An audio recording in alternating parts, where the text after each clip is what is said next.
Mike's Daily Podcast. Welcome to the show today. Ooh, my voice sounds deep. It's a deeper voice today. Oh. Mike's Daily Podcast. Oh, my. I've got a voice that sounds like George Takei. He says, oh, my. And so does that guy from used to be with the band New Edition. It was Johnny Gill. That's right. I have such like a premonition because Mike's Daily Podcast. I had a strange thing in my sleep that I was dreaming about that came true. Doesn't that happen? Is that deja vu Mike's to you? Daily I'm not sure. Podcast. It's FF episode 2280 and Mike Matthews. I could not do a show last night because what? Oh, stop everything. Stop the show. Stop it. No, I can't stop it. The music keeps playing. I got a email. The subject line says, Mike, you rock. You can email me, MikesDailyPodcast@gmail.com. I'm, however, starting to get the feeling this might be a form email that was just sent out to a bunch of podcasters. Let's read it and have our dreams and not ambitions, but the other thing. Expectations crushed, dashed. Here we go. Hi, Mike. Just wanted to reach out and say you're awesome. I just discovered your podcast, Mike's Daily Podcast. You did a really good job. In fact, I was thinking that the topics you cover are exactly the kind of content that would work really well as an audio course. That's actually part of why I'm reaching out today. I'm the senior producer at Listenable, one of the world's leading audio-based learning platforms. I wanted to invite you personally to join. Audio course? This is an audio course? Well, actually, I was going to discuss something that might be beneficial to you. And here's today's podcast picture. That might help you in your life. For, as you see, I, Mike Matthews, have not been sleeping well lately. Have been sleeping horribly. And if I'm a wimp. If I get like 1 or 2 bad nights of sleep, I am just a wreck. Some of you can get by with no sleep at all the time. That's not Mike. Not only that, I have a face that is not built for the sleepy rings around the eyes thing. It does not help me at all. My grandfather always had the big bags under his eyes. That's right, Basil. You never met my grandfather. The late great Basil the Boxer. Perhaps my late great grandfather is with Basil walking up in heaven. Aww. So, that's right, Basil the Boxer. I do not have the face that can pull off the whole bags under the eyes thing, and so I need my sleep. The podcast picture today is of a beautiful spot in Alameda. And it's got boats in it, and I think you'll like it. It's at MikesDailyPodcast.com. Oh, I believe this is the area right across from Jack London Square. And I took this picture. I'm counting. Give me a second to count. 3 years ago. 4 years ago is what I was saying. 4 years ago, this picture was taken. You can see it at MikesDailyPodcast.com.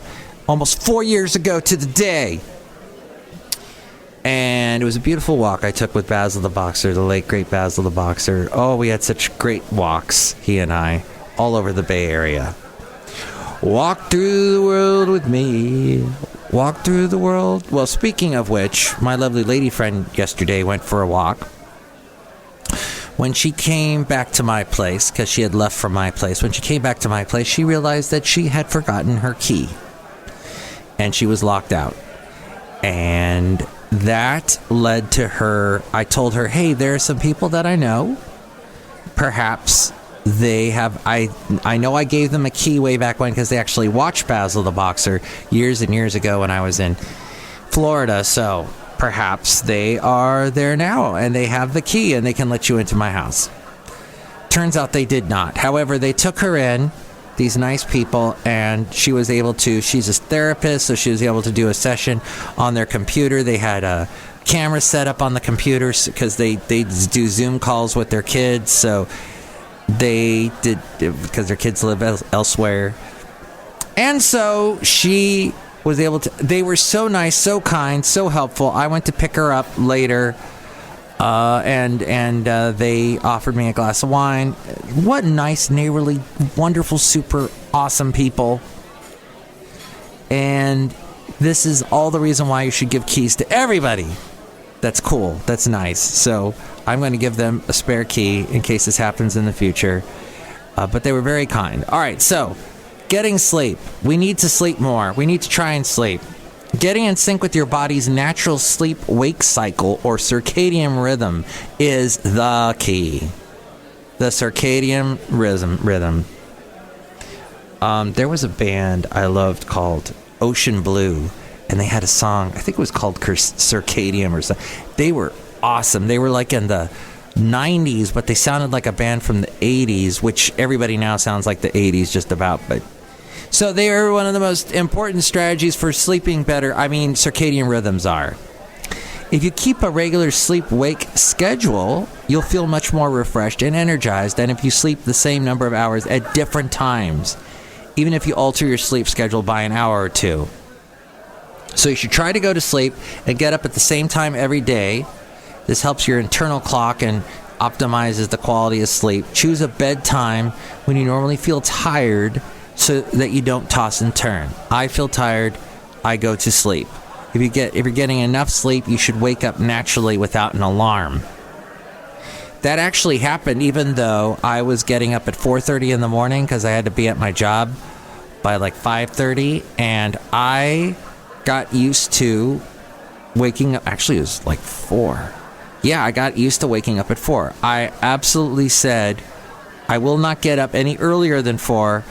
I will get up at 4. And every day without an alarm, I would get up at 4. Sometimes my dog, the late great Basil the Boxer, would wake me up for me because he knew I was going to feed him right then. And he had his alarm go off at the same time. So it worked out great. Only thing was, on the weekends, his alarm still went off at 4:30, and I was waking up incredibly early on the weekends. But we're outside a cafe anyway, somewhere in Podcastro Valley. And occasionally I talk fast. Podcastro Valley, Mont. If you need an alarm clock, you may need an earlier bedtime. That's an interesting concept.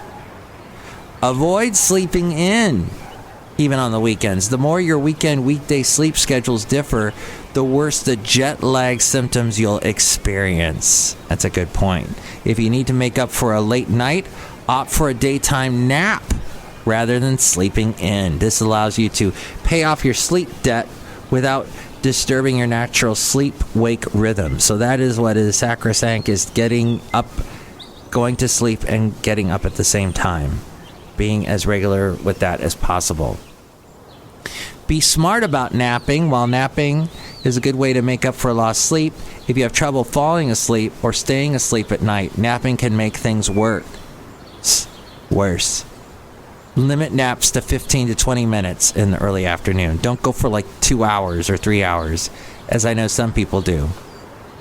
And then it says here, start the day with a healthy breakfast. Fight after dinner drowsiness. If you get sleepy way before your bedtime, get off the couch and do something mildly stimulating, such as washing the dishes, calling a friend, going for a walk, getting clothes ready for the next day. If you give in to the drowsiness, you may wake up later in the night and have trouble getting back to sleep. That happened to me last night. Control your exposure to light. Melatonin is a naturally occurring hormone controlled by light exposure that helps regulate your sleep-wake cycle. Your brain secretes more melatonin when it's dark, making you sleepy, and less when it's light, making you more alert. However, many aspects of modern life can alter your body's production of melatonin and shift your circadian rhythm. During the day, expose yourself to bright sunlight in the morning. The closer to the time you get up, the better. Have your coffee outside, for example. Eat breakfast by a sunny window. The light on your face wakes you up. Spend more time outside during daylight. Take your work breaks outside. Let as much natural light into your home or workspace as possible. Keep the curtains up. If necessary, use a light therapy box. Then at night, that's an interesting thing, a light therapy box. And that's good, for the shorter winter days. Then at night, avoid bright screens within 1 to 2 hours of your bedtime. Say no to late night television. Don't read with backlit devices. When it's time to sleep, make sure the room is dark and keep the lights down if you get up during the night. Then it says here, exercise during the day for better sleep. Time your exercise right. Be smart about what you eat or drink. Focus on heart-healthy diets. Cut back on sugary foods and refined carbs, processed carbs. Limit caffeine and nicotine. Avoid big meals at night. Avoid alcohol before bed. Avoid drinking too many liquids in the evening. And then you want to wind down and clear your head. Put away the cell phone. Put away the social media. Deep breathing exercises can help. And improve your sleep environment. Keep it cool. Keep the noise down. Make your bed comfortable. Reserve your bed for sleeping. And the other thing, learn ways to get back to sleep. Stay out of your head. Hard as it may be, try not to stress over your inability to fall asleep again, because that stress only encourages your body to stay awake. That happened to me this morning. To stay out of your head, focus on the feelings in your body or practice breathing exercises. Take a breath in, then breathe out slowly while saying or thinking the word ah. Ah. Take another breath and repeat.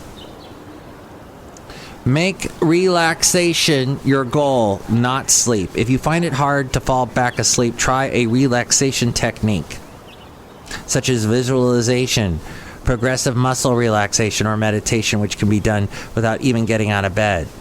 Even though it's not a replacement for sleep, relaxation can still help rejuvenate your body. Someone told me if you can't fall asleep, get up and take a walk. But that's actually opposite what they're saying here. Do a quiet, non-stimulating activity. If you've been awake for more than 15 minutes, get out of bed and do a quiet, non-stimulating activity, such as reading a book. I think taking a walk would probably be thought of as stimulating. So keep the lights dim. Avoid screens, so not to cue your body that it's time to wake up, because that light does that. And postpone worrying and brainstorming. That's my big problem. If you wake during the night feeling anxious about something, make a brief note of it on a piece of paper and postpone worrying about it until the next day, when it will be easier to resolve. That has actually worked. That worked for me fairly recently. I had an idea, a thought. I got up, I wrote it on a piece of paper. I've got all this scratch paper all over the place. I was just telling a coworker about that. I keep scratch paper around all the time. I wrote it down on the piece of paper, not using the cell phone because the light can stimulate you and all that. The screen can stimulate. The screen can wake you up. Screens kill dreams. And I wrote it on a piece of paper and instantly felt more relaxed and was able to get back to sleep. Similarly, if a great idea is keeping you awake, make a note of it on a piece of paper, fall back to sleep knowing you'll be much more productive after a good night's rest. Postpone that worry. I love that. So good. We're outside a cafe anyway, somewhere in Podcastro Valley, Mont, the last place on earth. And that was from helpguide.org. Helpguide.org. Look who's here right now. Hi, Mac. It's Benita the Rodeo Queen. How you doing? It's a disgruntled fiddle player. Tell you what. What? I never sleep. I'm always awake because I'm disgruntled. Oh, look who else is here. Oh, Mac, I made you delicious root beer. Have to right now. We shouldn't let things overwhelm us. We shouldn't let things get to us that are menial, that are small. Crying over spilt milk, that cliche thing that I was telling you about. The author of that article I was writing just hated that expression, but it's so true. It is so menial. This is just spilt milk. A little bit of milk. Why are we crying? Or remember the scene from that Seinfeld where the girl dropped a Frankfurter on the ground at some baseball game, and she left my Frankfurter. I dropped my Frankfurter on the ground. Yet, like, her sister dies, and she doesn't. Whatever. But she cries about the Frankfurter on the ground. Priorities, right? Right? Am I right? Right? I hate saying that. What would you call that when you say the word right? Is it not? Is it being like a millennial? Is it like a crutch word? We all have crutches. We all need crutches now and then. Something to help us get through a situation. Like not finding the right word to say that would be more perfect in this situation. Is it a self-adjuster, a modifier, a way to keep the conversation going? Is it asking for help? Is it asking for, I'm insecure, so I need you to respond to me? Like pastors. Have you ever seen a pastor at a church when they're asking the congregation questions all the time? And this disciple did what? He did what? He went down to the River Jordan, and what did he do at the River Jordan? They always asking questions because they want to make sure their congregation's awake. I don't know really if it's an insecurity thing, but maybe it is. That's the way. That's kind of that. But churches have a lot of the call and respond thing. That's gospel music is full of that. I guess it's a tradition. Anyway, cafe. Anyway, thank you for the great root beer. Yeah, I hope you like it. Drink right now. I'll cut you. Okay, that's a great suggestion. Next show it'll be the wonderful Madam Rutabaga, Valentino, and Bison Bentley. If you'd like to chime in about anything that we covered, call me 336-MM Daily. 3 + 3 = 6. MM is in Mike Matthews. Daily is in what this podcast has been now. Oh my gosh. For 3 days in a row. That's amazing. No, it hasn't been for 3 days. We took a day off. Oh, well. But it was crazy yesterday. You remember that? I told you that earlier in the podcast. Okay, thanks for listening. No. That's okay, Mike. Busting your... Anyhow, Mike's Daily Podcast is written and produced and performed by Mike Matthews. His podcast is super easy to find. Download or listen to his show and read his blog at MikesDailyPodcast.com. Email Mike now at MikesDailyPodcast@gmail.com. See you tomorrow. Bye!